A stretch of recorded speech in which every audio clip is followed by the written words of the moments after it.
আমরা তো এরকম স্লোগান শুনেছি যে তারেক রহমান জানেন নাকি জুলাই বিপ্লবের নায়ক আপনি, তানভীর বাড়ি হামিম তার ছবি এখন বড় করে জুলাই ইয়ার জাদুঘরে ইয়াতে টাঙানো হচ্ছে, 400 কার 780 কার 580 এগুলো নিয়ে বিতর্ক হচ্ছে। তো এগুলো তো চেষ্টা করেছেন অনেকে, এটা উচিত না। আমি তো জুলাই বিপ্লবে আমরা শুরু থেকে শেষ পর্যন্ত একদম কারফিউ ভেঙে প্রথম মিছিল নিয়ে শাহবাগ দাঁড়িয়েছি।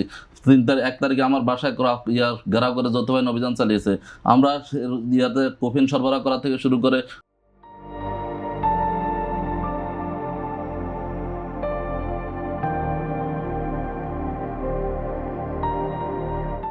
ঢাকা বিশ্ববিদ্যালয় আন্দোলন সবকিছু করেছে। ভাই বলেছেন ঢাকা বিশ্ববিদ্যালয় শহীদ হয় নাই, এটা শহীদ হয় না, আমরা শহীদ হওয়া কামনা করি না, কিন্তু ঢাকা বিশ্ববিদ্যালয় তো আন্দোলনের শুরু থেকে শেষ পর্যন্ত নেতৃত্ব দিয়েছে। ঢাকা বিশ্ববিদ্যালয় সে ভূমিকা রেখেছে। আমরা 17 বছরে ঢাকা বিশ্ববিদ্যালয়ে মাস্টার্স করতে পারি নাই, যেতে পারি নাই, একদিন বেঁচে থাকলে পরের দিন বেঁচে থাকতে কাটিয়েছি। আমরা মনে করি সবাই মিলে আন্দোলন সংগ্রাম করে যে একটা নতুন বাংলাদেশ জুলাই বিপ্লবের চেতনার আলোকে, মানুষের চাওয়ার আলোকে, মানুষের যে গণভোটের রায় সেটাকে সামনে রেখে একটা রাষ্ট্র কাঠামো সংস্কার করে যাতে করে আবার ফেসিবাদ কায়েম না হয়, এটা সবাইকে মিলে একটা রাষ্ট্র পরিচালনা করতে পারে সেরকম একটা উদ্যোগ সরকার নেবেন এবং আইন শৃঙ্খলা কায়েম ও নিরাপত্তা থেকে উত্তরের উপায় কি আপনি কি মনে করেন? 1 মিনিটে যদি বলতেন। হ্যাঁ, আরেকবার একটু বলবেন এই ভয়ের সংস্কৃতি ও নিরাপত্তা থেকে উত্তরণের উপায় কি আমাদের?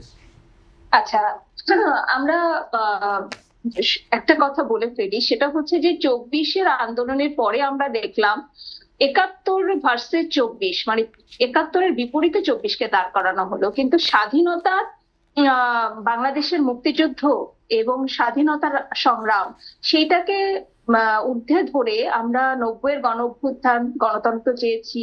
24-এর জুলাই গণ অভ্যুত্থানে মানুষ গণতন্ত্র চেয়েছে, মানুষ স্বৈর শাসনের পতন চেয়েছে এবং চেয়েছে একটা বৈষম্যহীন বাংলাদেশ।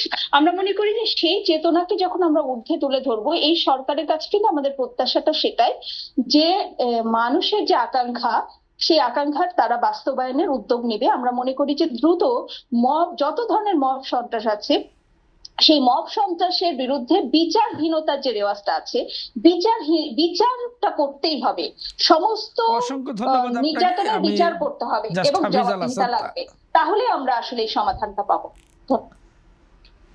সরকারকে যে কোনো মূল্যে সন্ত্রাস নির্মূল করবার ক্ষেত্রে অগ্রণী ভূমিকা পালন করতে হবে, সে দলীয় হোক এবং অপোজিট দলের হোক। দ্বিতীয়ত, সরকারকে সবার আগে এই যে সরকারি প্রক্রিয়াগুলো করছে, বিভিন্ন পদে লোক বসাচ্ছে, চট্টগ্রাম বিশ্ববিদ্যালয়ের ভিসির মতো ফোরকানের মতো যারা 5ই আগস্টের পূর্বের বিএনপি, 5 আগস্টের পরের বিএনপি আর 12ই ফেব্রুয়ারির পরের বিএনপি, এইগুলোকে যারা মূল্যায়ন না করে সরকারি পদে বসাচ্ছে, চট্টগ্রাম বিশ্ববিদ্যালয়ের ভিসি 5 আগস্টের পরের ভিসি, হ্যাঁ, এবং যে কোনো দিন বিএনপি করে নেয় তাকে নিয়ে আসা হয়েছে ভিসি। এই ধরনের পদগুলোতে যদি বিএনপি বসানো বন্ধ না করে তাহলে বিএনপি এই মব সন্ত্রাস দূর করতে পারবে না। তাকে এগুলোকে আরো বেশি বিএনপি, এগুলো আরো বেশি বিএনপি না, আপনাকে অবশ্যই বিএনপির ভিতরে আমরা আশা করব ভয় এবং মব সন্ত্রাসের